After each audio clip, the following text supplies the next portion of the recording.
I'm Ian Watson and this is Lorna, and today I'm going to show you how I would examine the lumbar spine. And as well as obviously that being the back, part of my examination is going to include a brief examination of the hip, bearing in mind that we've already done a very detailed hip and groin examination in a previous module. And I'm also going to include within this a neurological examination of the lower limb, which is obviously sensible when we're wondering about lumbar spine pathology. For the purposes of the video, Lorna is obviously going to be wearing a t-shirt and has got some leggings on, but clearly for a patient in a real life situation, what I would want to do would be to expose all the area so I can have a good look without any clothes on. So, thinking about how previously we've examined things, that's going to be observation, it's going to be active movement with passive movement, followed by palpation, and then finally special tests. We'll start off with observation. So firstly, what I want to do is to look at Lorna from the back. And again, as I said earlier, what we'll be mindful of is normally this will be completely exposed with the skin. So what I'm looking for is levelness of the shoulders, how level the hips are, whether I can see any scars anywhere as a sign from any previous surgery, or any previous injuries, or any bruising. Is there any muscle loss? Does the spine appear to be in a straight line? We'll look at that shortly when I look at flexion. The next thing that I would want to look at is to ask her just to turn to the side so I can look from the side. And here what I'm looking for is normal curvature that we see within the spine. So that's a lumbar lordosis with a thoracic kyphosis and then a cervical lordosis. And ensuring that none of those appear to be either absent or too much. Okay, if I just get you just to turn to face me, Lorna, that's great, thank you very much. Whilst I have Lorna stood up, another examination that I would want to do when assessing her lumbar spine is to assess her core. And two simple tests that I can do for this are going to be a single leg stand on both sides and a single leg squat. And what I'm looking for here is being unsteady, or pelvis dropping, or knee pulling in, for example. So if I just ask you to stand on one leg, please, and then hold that. That's great, thank you. And if you just stand on the other leg, that's wonderful, thank you. Now can you stand on one leg and do a squat for me? And hold it, and come up. That's smashing, thank you. And then do the other leg. That's great, smashing, thank you. So that all seemed to be okay. Another test whilst I have Lorna stood up is a test for the sacroiliac joint, which is called the stalk test. And in order to do that, what I'm going to ask Lorna to do is just to stand on one leg and then arch her back backwards. So if we just move you just to here a little bit, if you stand on one leg and then arch backwards, and does that hurt at all? No. And then if you just do the other leg and arch backwards, does that hurt at all? No, that's fine, that's good. I'm now going to move on to active movement, and for swiftness what I'm going to do is at the end of each active movement point I'm going to add some overpressure to test for passive movement. Now the ranges of movement that we need to be mindful of with the spine are that there's extension, there's flexion, there's lateral rotation in both directions, there's lateral flexion, and then also another test that I'll be looking for is quadrant movements, so moving in the diagonal quadrants, which combines several of those movements all in one. So Lorna, if I just ask you just touch your toes for me, or can you bend as far forward as you possibly can? And does that hurt at all? And you just bend forward again and stay down there. And then I'm just going to add some overpressure. Is that okay? Yeah. Fine, thank you. Now what I want you to do is to extend your back backwards, so lean backwards and stay there. And I'm just going to gently hold you and put a bit more pressure on. Is that okay? Mm-hmm. Good, thank you. Can you go down one side and hold that? And I'm just going to put some overpressure on that. Is that okay? Yeah. And if we do the same the other way, and down. That's great, thank you. Now I want to keep your pelvis and your feet straight, but what I'm going to do is to turn the top part of your body like that, one way then the other, and hold it. And I'm going to put some overpressure on that. Is that okay? Yeah. And then the other way. Okay, fine. Now if you remember I said about quadrants earlier, now what I want you to do is to mix those together, so going into the diagonal, so bending forward whilst also lateral flexing into all 4 quadrants. Can you just do that for me? Okay, thank you. And then the other way, and then backwards, and then the other. That's good, that's fine, thank you. Right, so that's active movement and passive movement done now. What I'm going to do now is move on to palpation. Just before I do that, what I want to do is ask, does your spine, anywhere hurt on your back? No. Before I press you? That's fine, thank you. Right, can I get you to lie on your front then, please? Whilst Lorna's doing that, one thing that I would add is that during part of the history taking, because obviously one wouldn't just start with an examination, I'd be asking around red flags, things that would make me really quite concerned that might be some serious pathology going on, because that may alter some of my examination, and especially with special tests a little later on. So first of all, what I'm going to want to do is to just examine and feel down, and again bearing in mind that I'd normally expose all of this area, is to feel down each of the spinous processes, looking to make sure that Lorna's not in pain while I'm doing it, and saying, if it does hurt, let me know. And I'm starting centrally and then moving out. So the spinous processes don't seem to be tender. And what I want to do now is just move out a little to the transverse processes.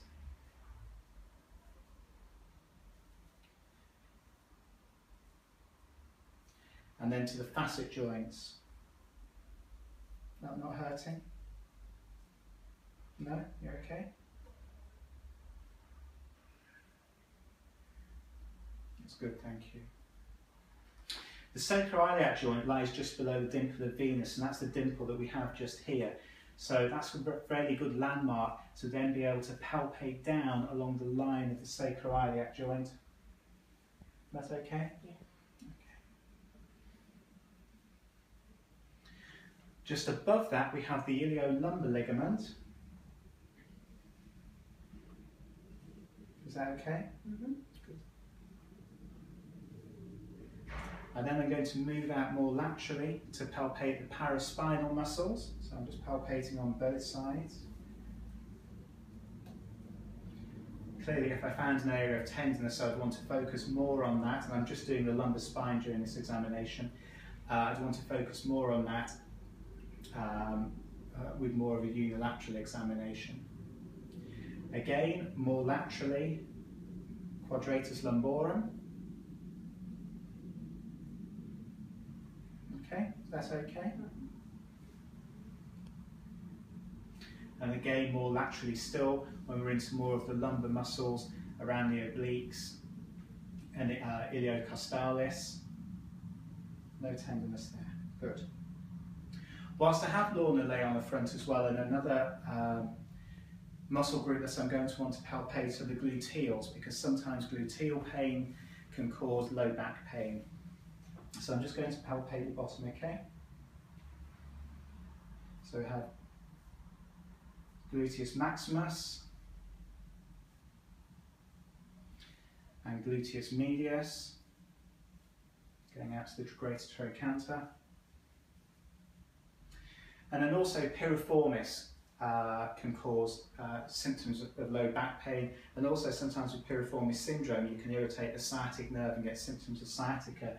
So just moving a little lower and palpating along the line of piriformis. Is that okay? Mm-hmm. Good, thank you. Now whilst I've got Lorna lay on her front, what I'm going to do now is move on to special tests. And those are going to be, I'm going to test for sensation, I'm going to test power, I'm going to test straight leg raising, I'm going to test something called the slump test, which I'll show shortly. I'm going to do the Faber test, which is another test for the sacroiliac joint, and finally I'm going to do the femoral slump test as well. But whilst I have a lay on her front, I'm going to just move a little to one of the power tests, and that's going to be hip extension, because that's L5. So what I want to do is, can you just keep your legs straight, but can you lift your legs straight up off the bed and keep it there? And then if you just do the other leg and keep it there, that's fine, thank you. Now what I want you to do is, if you just bend your knee up And what I want you to do is to stop me straightening it. Okay, and then the other leg. So this is testing her hamstrings. That's okay? Again, they are L5 as well. So can I just get you to roll over please for me, Lorna? Thank you. I'm now going to want to move on to sensation. Bearing in mind that the dermatome groups do slightly change in people, but on the whole, what we find is that L1 is towards the groin, moving down to L5, which goes into the foot, and except for around the little toe, which is S1. So what I'm going to do is just compare both sides and ask, so for L1, can you feel that? Does that feel the same on both sides? Good. L2, can you feel that?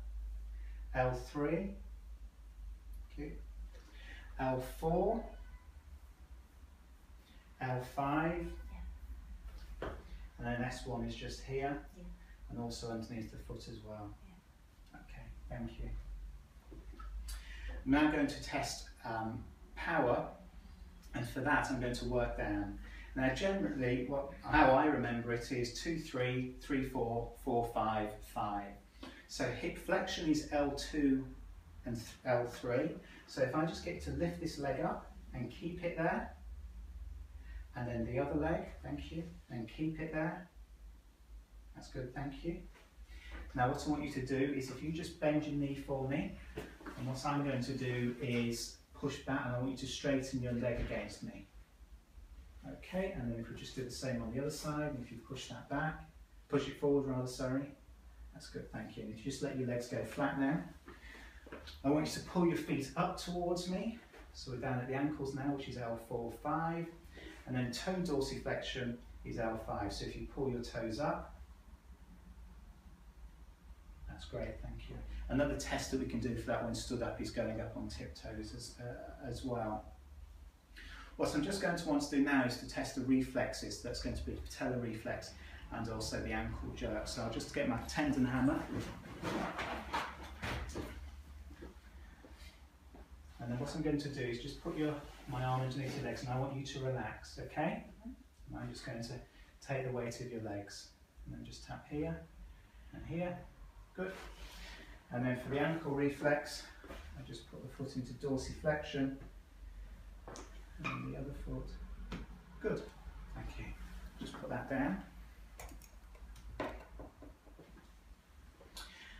When we're thinking about any sciatic nerve or any neuromechanical problem, one of the things that we want to do is to test for straight leg raising. So what I want you to do, Lorna, is can you lift this leg as high as into the air as it will go? So that's about 85, 90 degrees, which is good.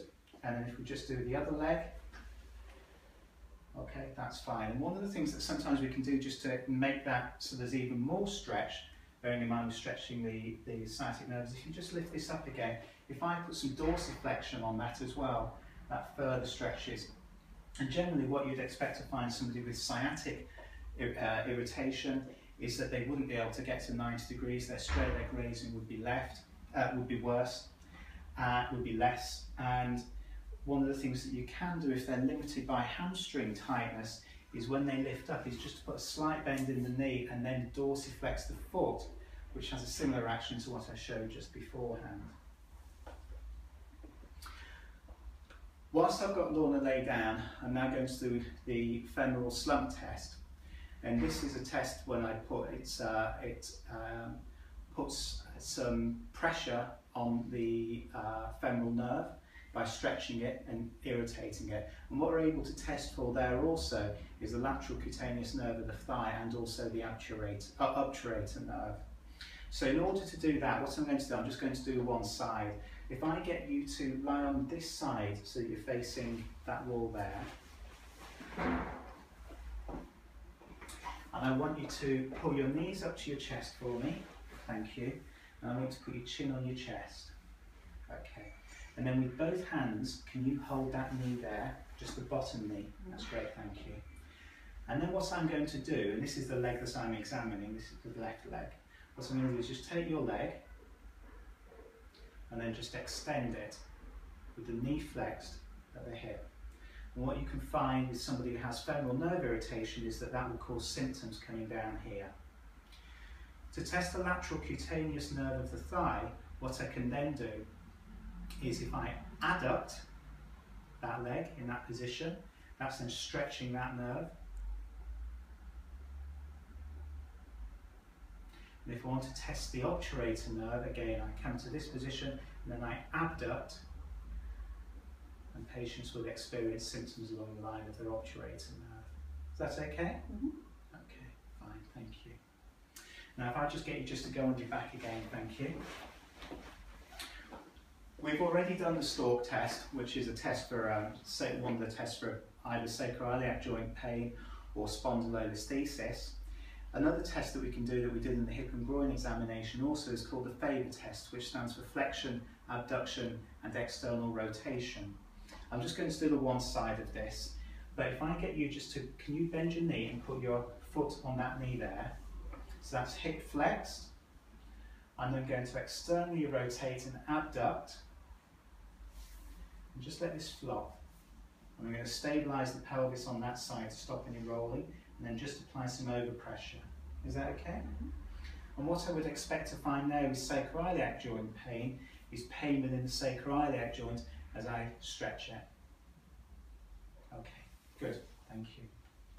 I've asked Lorna to sit up now because I'm going to do two final neurodynamic tests, and that's both the slump test and also the neural Thomas test. These are tests that stretch the nerve networks, nerve irritation, and are a little like straight leg raising essentially. So with the slump test, first of all, what I'm going to do is ask Lorna to keep her sacrum upright, but to put her chin on the chest. Then I'm going to bend you forwards, and if we're just doing, say, the right leg, I'm just going to do one leg, ask Lorna just to straighten that, and then pull your foot up. And a bit like straight leg raising, what we would expect then is symptoms along the line of the sciatic nerve. Okay? And then naturally we'd repeat that in the other leg if we were concerned about that. Finally, I'm going to do the neural Thomas test. Now, this is a variation of the Thomas test, and again stretches the nerves anteriorly. So what I'm going to ask Lorna to do is if you just lie backwards. That's great, thank you. And I'm going to do the right side again. Can you pull this leg up? And I want you to grasp that with both your hands and pull yourself so that you're bent up on it. That's brilliant. And I'm going to just apply some overpressure whilst with my leg flexing the knee. And what I'd expect to find with this would be irritation down the femoral root, femoral nerve root, and pain a little like the femoral slump test. Okay, and then you just relax. And that concludes my lumbar spine examination. Thank you very much.